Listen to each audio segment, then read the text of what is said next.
what are we going to do now? We don't have a team. We barely manage resources this time for the school, and we want to continue. So, what are we going to do next?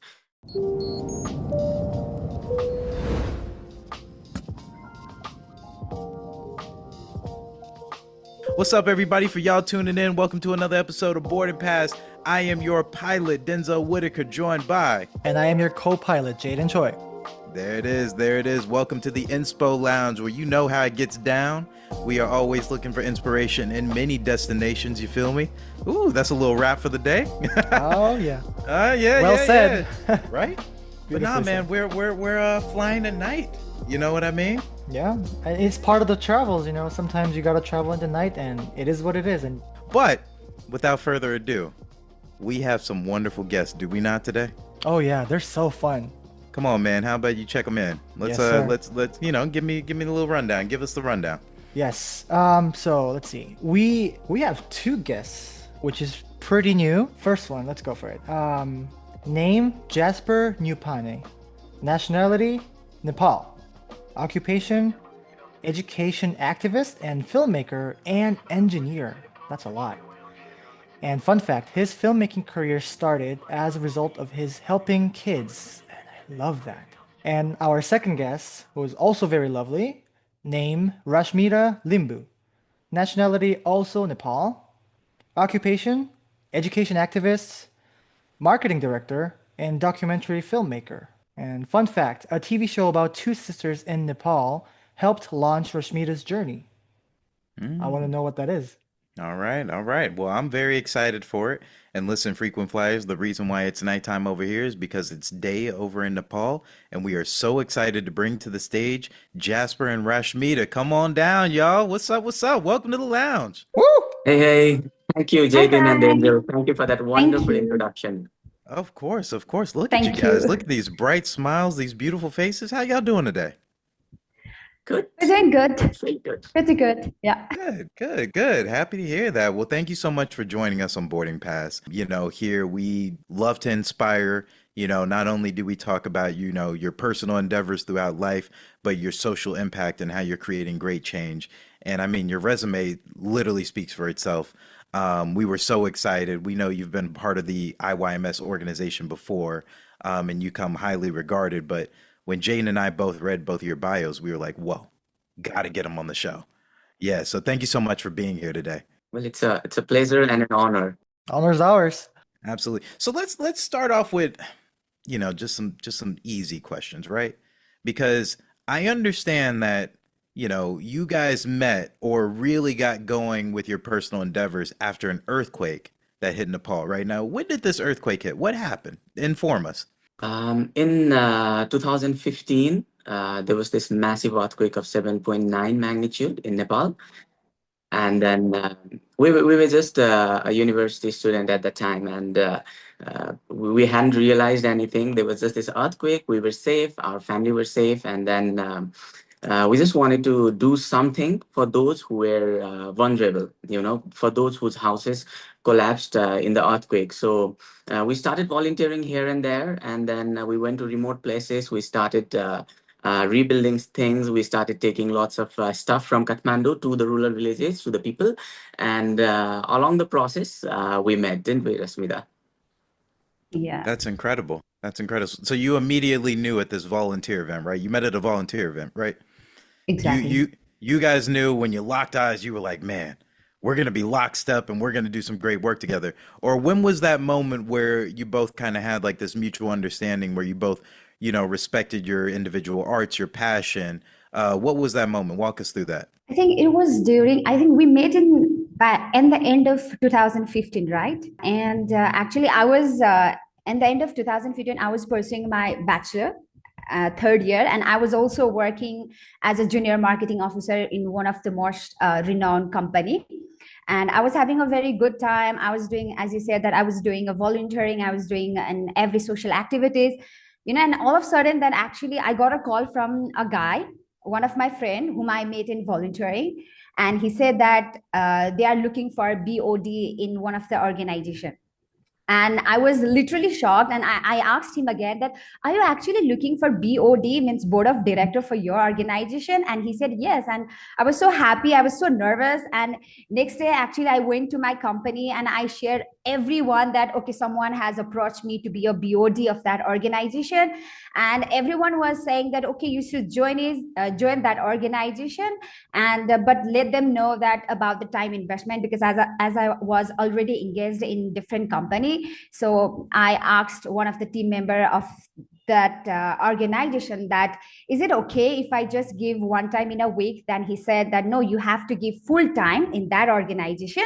And then I make the mind that, okay, I may not be the right person for that organization because I have fully committed in my company. And the next day I called, I got a call from a guy, and that he was Jasper, and he said that, okay, you sound very interested to join in our company. Are you ready to do sign in the legal documents? And I said that, I could not able to join your company, join your organization, because I am already engaged in somewhere else. And he said that, you don't have to give time, you just come whenever you have time. Whenever you have time, you just come and help in our project. Otherwise, you can be a passive person, you can be a passive BOD. And I said, okay, let's come and let's meet. And I read all the legal documents and I did a sign. And that was the very first time I met Jasper. And that was the very first impression, that he didn't force me, because he knew that I was working in a very good company with a good salary, with a good commission. But still, he said that we really need your expertise rather than your presence every time. So that was the very first impression. Okay, he must be that guy with whom I can work in a long term. And after a year passed, after a few months, I resigned from my company happily, and I started working. And while working, we get to know each other very nicely. So that was like a time period, that is starting impression of him.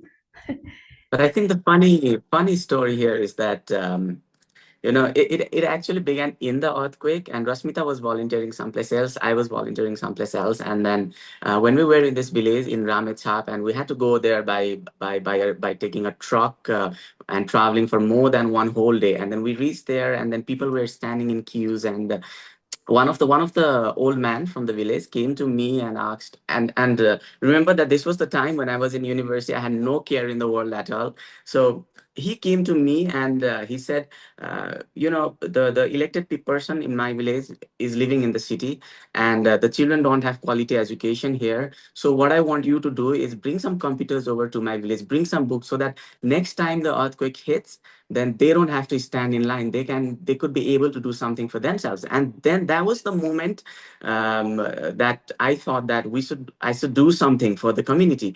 And then to do that, I needed an NGO and BOD, and then I would do anything, to have the 7 people on board. So when I was meeting Rasmita, I'm so sorry, Rasmita, but yes, I that was know. the truth, because I needed a BOD. But then after I met Rasmita, then we started to realize that we had so much in common, our background in poverty and everything. And after I met Rasmita, after just one project, 7 BOD got cut down to just two. And then after 7 years, it's still two, Rasmita and me. So Wow. that's how Wow. the story went. It worked out. Wow. So Yeah. I mean, it really just sounds like, past, like you said, you've had a plethora of BODs. It narrowed down to just the two of you guys. You guys are passionate about this. You share common interests. Can you dive a little bit deeper for the both of you? Like, what is it that really strikes an accord within you? What is that emotional depth? What is that like calling that you have to help these rural students, especially to have a better education? Where do you think that stems from? So for the first school, so we had to bring books and computers. That was the first thing that we wanted to do, because the old man said so. We had to do that, right? And but when we actually took the books and computers to the school, we started seeing children getting up in lines and have in queues to get just one notebook and one pencil. And then they were so curious to see a computer, because that was the first time they were seeing a computer in their village. And for me, I suddenly had this realization that that was me when I was a child. I used to be in those lines, waiting to get a backpack. And then I realized that my childhood was also spent in poverty. And I used to spend like 2 3 hours a day in a library, just waiting to see somebody using a computer, because we had to pay five rupee an hour to use a computer, and and my family could not afford that. So I had to wait and see other people using the computer, and I learned through that process. And I realized that I had to wait for backpacks. I realized that I didn't have good meals, but still my family tried everything. We were short on meals, but our education, it was not short of. My mother and my father did everything they could for the tuition fees to put me into school, because they knew that education is the key to breaking free of everything. So that was the moment that I realized that this is what we should do. We should help children so that they could also realize this in the future and break the chain. And I think it was the same for Rasmita as well, right? Yes, it is. Actually, I do still remember that when I was in my grade seven, one night I heard that my both father and mother was talking about that how hard for them to collect every penny to just pay my and my two sibling monthly fee. And that was the time I realized that, oh my God, we are actually really poor, and that my family could not afford education materials like my school dress, my copy, my pencil, or everything. So from today onwards, I'm not going to ask money to my mother and father. They are doing really hard. Now I will figure it out by myself. That was my first thought when I heard that conversation, and somehow I figured it out. Somehow I managed that leftover copies and leftover pencils, and I spent my entire 3 years and completed my SLC. And at the same time, as you were speaking before in the podcast, that there was one Nepali tele serial. It's called Ganga and Jamuna, and that tele serial is about two sisters, and one character. Her name is Ganga. She was a very educated woman, and her work was to visit different villages, and she aware people that why education is important, why girl education is important. So while watching that movie and having same financial problem, somehow I convinced myself that okay, I need to be a very educated woman. I need to complete my SLC, and I'm going to visit different villages and aware people about the education, same like Ganga did. So that was my some motto somewhere. That was my encouraging point. And right after my SLC, I started searching for different organization in Facebook, and I started doing social activities. I started attending different networking programs and projects and everything. And that was my core part where I really wanted to do a social work. And after a few years, I met Jasper with the same vision. And I came to realize that he also came from the same background as I did. So maybe that was also the one of the common point that why we wanted to do a social work and why we wanted to help different needy students. And there is a one saying, when you have a void inside you, you always wanted to fulfill that void by doing something like, and maybe we had a void inside us as a childhood. Yes, we could not fulfill that void in our past, but we can fulfill that void by giving other people. So that was our main motto to do that. It's really wonderful, as Jayden and I take this information in just to hear about your generosity, and where that passion really stems from. Listen, if we had at least, I don't know, 100 of you guys, you know what I mean? Just 100 people who think like yourself spread out around the globe. Imagine the change that, we would see throughout humanity. This is truly beautiful. I have to ask, just like, I know you guys, correct me if I'm wrong, also have a background in filmmaking, correct? Yeah, yes. So, Rashmita, how you just basically described, like you were inspired by watching these two women, and how, that created change deep inside you and created like a purpose for you to learn about education. Now, talk to me about both of your processes. You've translated your love of filmmaking now to documenting your journey. Not only are you helping, children in rural areas obtain education, but you're documenting that. Talk about how important that is and continuing to further that mission through your passion of art. Actually, when there is a will, there is always a way. And right now we are in our 30s, and we whenever we talk, we discuss that how energetic, how passionate, how ambitious we were when we were in 20s, because we started our journey in our early 20s, and we were so much ambitious. Yeah, so at that time, we had just one vision, that we wanted to take our project more than 30 schools in remote area of Nepal, and we did, of course.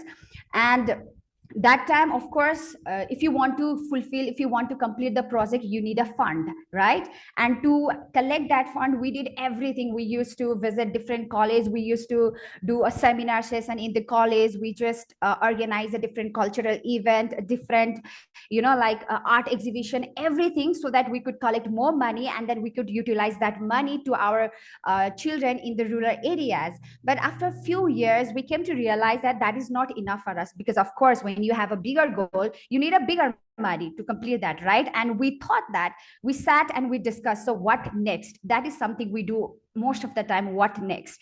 And we both realized that, we came to the conclusion that when we visit to the different project, to the different, from east to west, north to south, every region has their own culture.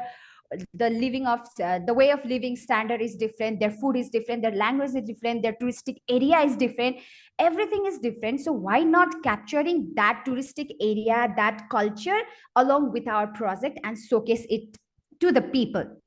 So that's what we did with the first, with our phone, and we capture everything, we video, we edit, and we post it in social media. And actually, most of the people show interest that they wanted to help us in our next project. So that was this little stepping stone to start a filmmaking. And then we realized we are also passionate about filmmaking, we are also passionate in documentary, so maybe let's start it. And we started our documentary with one camera, with that we learned from our friends, we are so grateful to him. And then with that one camera, we started capturing a documentary. At the beginning, Jasper was the one who used to capture, and I used to capture with the phone only. So that's how we started our journey, from renting to lending, from borrowing, and then we have our own camera. So the filmmaking has actually helped us, not just collecting a fund, but also made us realize that a short filmmaking or a documentary can actually impact someone's life, actually impacts in realization, that people will think, oh my God, so this is also happening in Nepal. So we are very privileged, and I think we should contribute something to that project. So that is the process we have, we have done, right, Jazz? Yeah, in the beginning, it was just we just used to shoot in auto using a camera. Sometimes we lent from our friends, sometimes we rented a camera, and then we edited it with Windows Media Editor, and we didn't even knew the idea of Premiere Pro, and there was we were like really novice. But then when we but the film that we edited with the media editor in the Windows got into the IYMS, and Evelyn and everybody in the IYMS knew about it, and they invited us to Sweden because they thought that it was worth something, and we could be worth something. And that got us realized that maybe we could do something more in filmmaking as well. Plus, any video that we were shooting in the rural villages, even the children in Kathmandu could not believe the condition of children in rural areas. So they wanted to contribute little by little. Some children brought us copies, some children bought us notebooks, some children with pencils and stuff like that. And we were also doing these leadership trainings and motivational seminars. We were speaking out of heart just to collect some money, $10, $12 from an entire school. So it was a source of fundraising for us. But then as years passed by, as IYMS started giving us more skill, as we started meeting more people through IYMS, we started meeting producer, we started meeting directors, and we met really nice people who helped us throughout this journey in such a way that after more than in the span of 5 years, we made a documentary which has been to multiple film festivals. We won more than $10,000 for our last film, Across the Himalaya, which we gave back again to charity. But that's whole other thing. But the main thing is that we were able to continue our charity, but that filmmaking skill helped us in our career as well. Our IT company and digital marketing, we use the same film skills to generate money. So that's the whole thing. Now, I just wanted to add something, that you can also watch our first movie that was selected by IYMS. It was it was an extraordinary journey. if you watch that documentary, it's completely secky. It is not professional, but that must be the turning point for us, that when IYMS watched that documentary, they just didn't see the secky documentary. They saw a too passionate person behind that documentary. And after knowing that IYMS selected us, just watching our documentary, and they really appreciate our work, that was the turning point. I think we should go ahead in filmmaking. And yeah, that was, that documentary was a little bit turning point for us in the filmmaking as well. I mean, listen, hats off to the challenges that you guys have overcome and everything that you've built. But speak to somebody who, look, somebody might be watching this in a lofty, home with their couch, whatever. They're like, oh man, I don't know what to do. I don't know how to share my vision.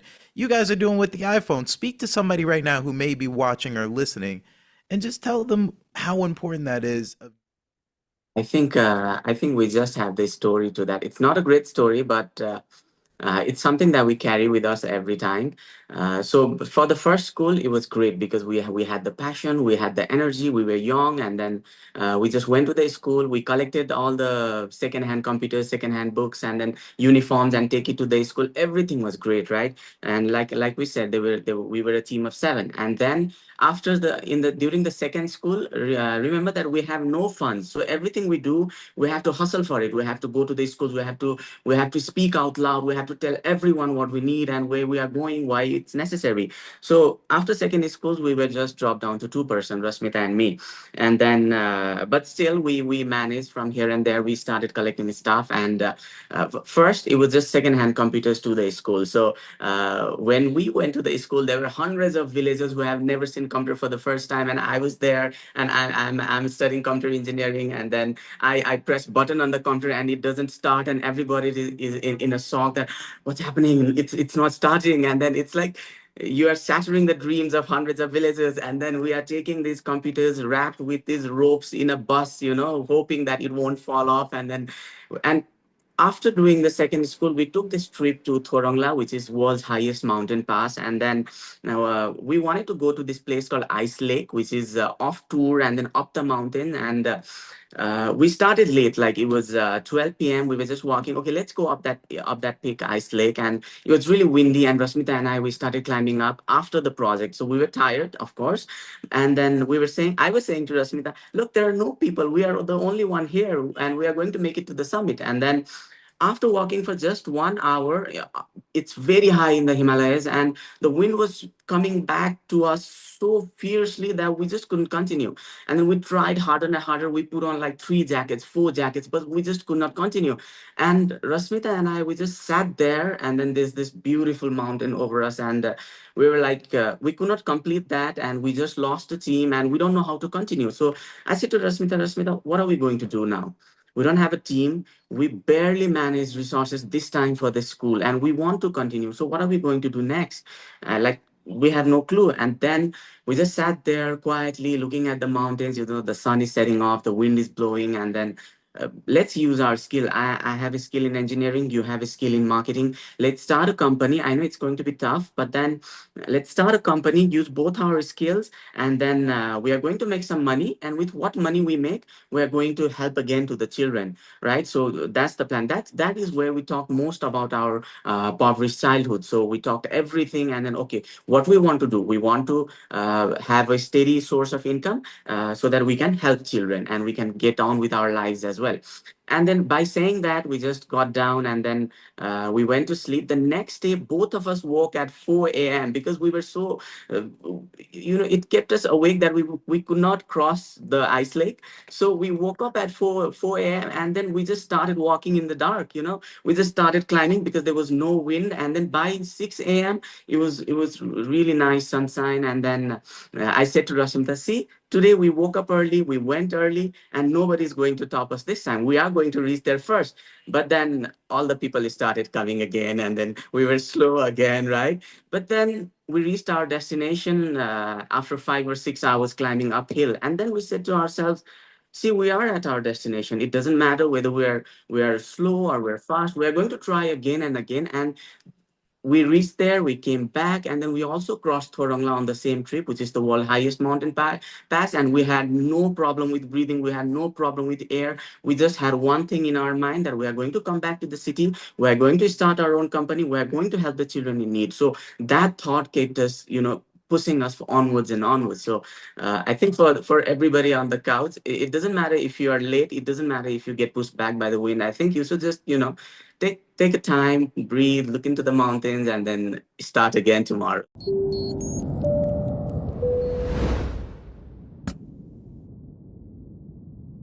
This is truly inspiring, guys. I would love for you to tell our frequent flyers just a little bit about your company, One Corporation Private Limited, correct? And all of the different divisions that you have under that company. Do you mind just quickly talking about that? So one corporation, that was the idea, and the name also we decided on the mountain. So when we came back, we registered one corporation. So it's like an umbrella company for three of our major organizations. One Youth, which does all the charity of Contra Lab, library building, and helping with the children in need. And Mitra Films. Mitra Films is out there filming everything, making documentaries, and also teaching children how to make films in rural villages. So that's the part of Mitra Films.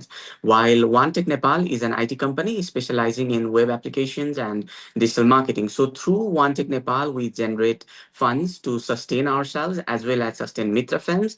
Through Mitra Films, we can make films which we show to audiences worldwide, and then they generously donate to us, and then we can continue our charity work. So it's like a closed loop of a sustainable loop.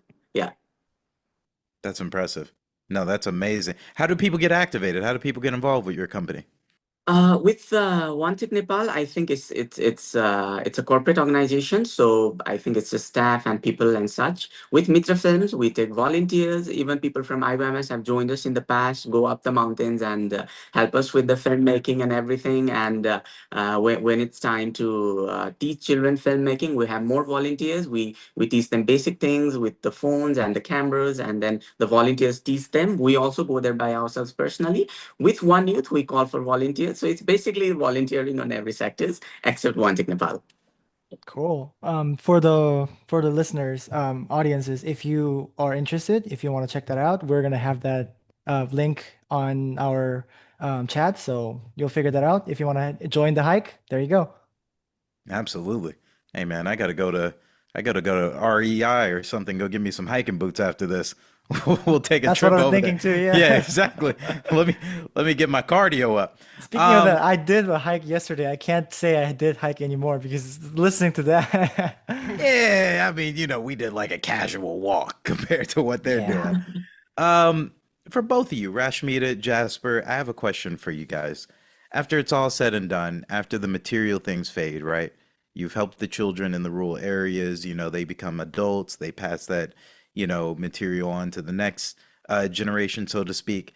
Even past all that, what do you think is the lasting impact that you would like to leave with the children? So yes, so I think since 2016 we have been helping in building computer lab, libraries, science lab, distributing copies and school dress and a school bag. And yes, that's very true that computers get obsolete, right? And that copies, that dress, that bags won't remain the last. But what we wanted to tell our children is that though we come from the same poverty like yours, we never give up. We continue to complete our education. We did our best and we make it happen. If we two ambitious person can do anything, then you can also do anything you want. You can do better than us. So that was our very simple motto. Of course, the physical materials won't remain the last, but the impact we want to tell them is that if we can do it, you can also do it. If we can dream, you can also dream. So just keep going. That was our main motto in our organization, right, Jazz? Or you Yeah, when we talk about the impact, it's like Rasmita said, everything will be gone soon. So I stayed in line to get a backpack, and that stayed in my memory. So I knew that there will be children who need backpacks someday, somewhere. So I started continuing on that journey. So when we look into the children, we share all of our stories to them as well. So out of thousands of children that we've had so far, I think there's going to be one or two who's going to make lives better for another thousands of children. It's like a chain reaction. That is what we hope for. But when we talk about the impact, at first it was like the count of schools. We went up to 36, 37 schools. And then as we started to dive deeper and deeper, we started to realize that there are even basic things like electricity missing from some houses in the villages. So we started doing that as well. We started bringing electricity to different houses in the villages, so that they could study in the light. So right now, I think we are still diving deeper and deeper into what's the true thing that we can do to get to break the chains of poverty. We have brought books, we have brought computers, we have tell our stories, we have given them leadership training and everything. But at the end of the day, that children goes home where there's no electricity, where there's no food. So we're starting to tackle these issues. We're still diving deeper and deeper, and I guess um, uh, maybe in 10 years from now we can give answer to what's the final thing. But I think right now the journey has just begun, and it's only ever expanding. Well, really quickly. I mean, look, I know it's the journey's just begun, but in an ideal, perfect world, right? If resources weren't, a hindrance or limitation to you guys, what do you envision long term? Like you never know who might be listening to this podcast, who might be watching. What does the next phase look for you guys? You know?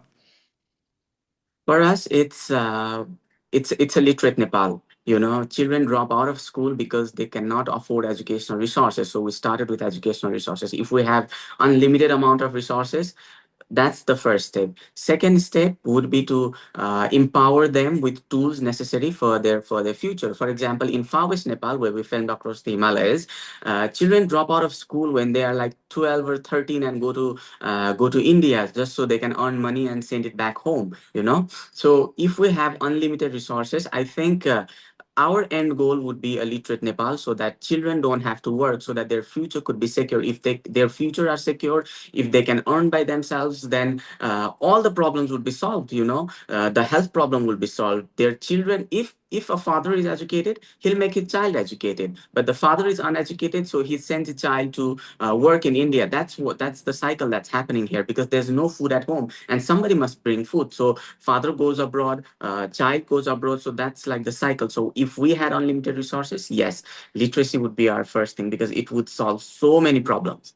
Yes, and I think we have also started doing something recently, that we adopt a family, and you can just watch our video, our documentary called Mosango, and that documentary is all about one young girl who ran from her house so that she could study, so that she could continue her study in the city, because she heard that her parents were supposed to send her in a Gulf country for the work, but she wanted to continue her study. So she ran from the home, she came to the city, she worked for a while, and somehow she met with both of us, and now we are helping her to continue. Actually, she just completed her school level SLC. She just completed her SLC. Now she's pursuing her grade 11. So if we talk about the impact, maybe we have impact that one family where we support her study, where we are supporting her electricity and everything. So maybe we in future also, we wanted to adopt a family like this. We wanted to support in education and in simple basic needs. So maybe that's how we can literate people, and we can help them to have a brighter future. Well, listen, I pray to God that He lights your path and gives you everything you guys need to make that happen. Because I know within your hearts you truly do mean it, and I know you will get it done, and you're the right people to do it.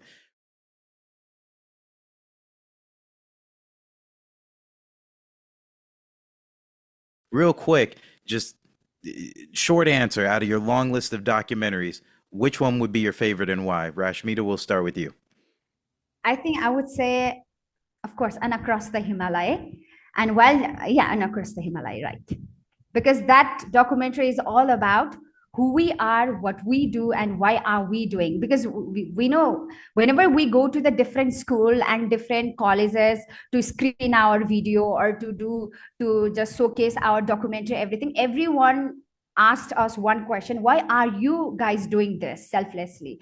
And we always have to give them an answer. So we make a documentary where every answer is over there, like why we do what we do and who we are and our background and everything. So yeah, I really love that documentary a lot. Jasper? It's across the Himalayas. It took us 1 year to film, almost 2 to 3 years to edit, and it was in the COVID period.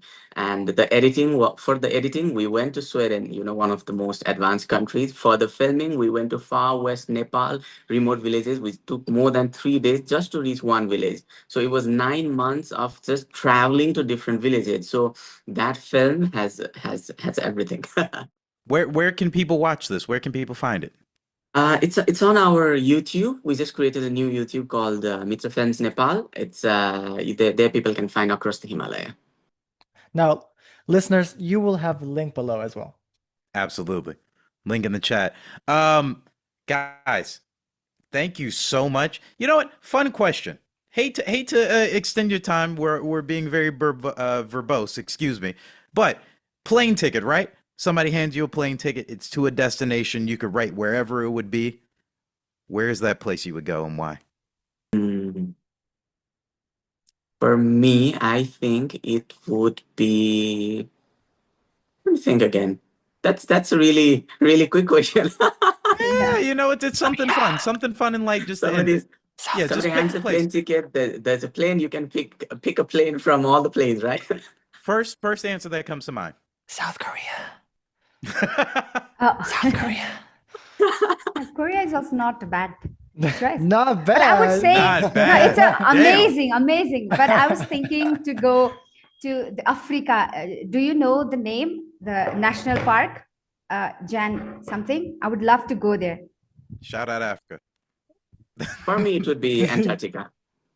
Yes. It would be yeah. where? You want to go to Antarctica? Antarctica. Yeah. Oh, you love the cold weather. Yes. Man, listen. Those You mountains can I are even have- looked you can looked have all looked of at that. tickets, but sorry, I even looked at the tickets on Nat Geo, but they were way too expensive. So Antarctica it is, but years down the line. Sure. That's all right. That's all right. Listen, it's a magical ticket. Somebody's gonna write it for you. Don't even worry about it. This is a Yes. part of manifesting.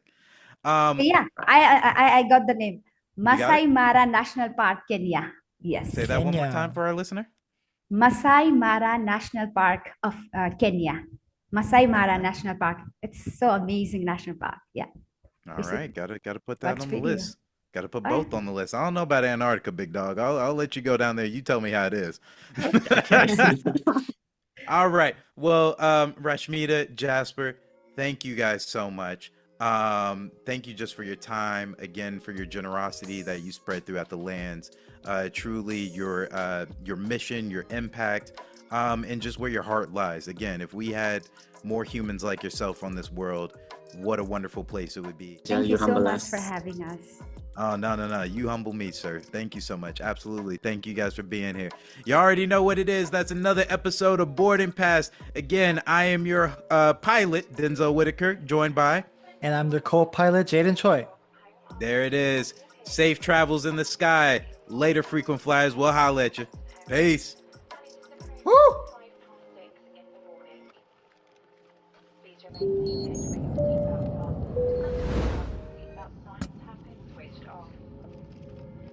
Boarding Pass is brought to you by IYMS Films, available wherever you listen to podcasts. If you enjoyed today's chat, please share, subscribe, like, and review. We definitely want to hear your feedback, and we always appreciate you tuning in. We'll see you next time.